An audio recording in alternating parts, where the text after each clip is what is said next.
یہ جو اپلوڈ کریں اسلامک کنٹینٹ، اتنا اپلوڈ کریں کہ جو بندہ نہیں دیکھنا چاہ رہا نا، اس کے سامنے بھی اللہ اور اس کے رسول کی بات آئے.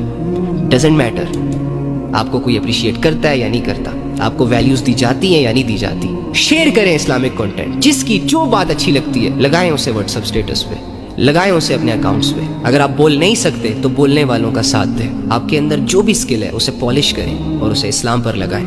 اگر آپ اچھا بول سکتے ہیں بولے اللہ رسول کو. اگر آپ لکھ سکتے ہیں لکھیں اللہ رسول کی تعلیمات کو. اگر آپ ٹیم بلڈ کر سکتے ہیں ٹیم بلڈ کریں. نیکی کے کاموں میں ایک دوسرے کا ساتھ دیں. یہ گنے چنے لوگ ہیں بیچارے جو سوشل میڈیا کے میدان میں اتر کر اپنے ایمان کو خطرے میں ڈال کر شیطان کے ٹولے سے فائٹ کر رہے ہیں. آپ کا اسلامک کنٹینٹ آپ کی وجہ سے ڈاؤن ہے. وہ لوگ جو اللہ رسول کو بولتے ہیں وہ اگر مایوس ہو رہے ہیں تو آپ کی وجہ سے مایوس ہو رہے ہیں، کیونکہ آپ انہیں ٹائم نہیں دے رہے، ان کو ویلیو نہیں دے رہے، ان کی بات کو لوگوں تک پہنچا نہیں رہے آپ. جبکہ آپ کے سامنے اگر کوئی 2-4 گھسے پھٹے ڈائلاگ مار دے، یا لیلا مجنو کی کوئی کہانی شیئر کر دے، یا یونیورسٹی میں کوئی کسی کو پھول دے کر پرپوز کر دے، یا کوئی ٹائٹ لباس پہن کر چھوٹے کپڑوں میں آپ لوگوں کے سامنے آ کر کوئی ڈانس وانس کر دے، تو ہماری ساری اٹینشن وہاں شفٹ ہو جاتی ہے.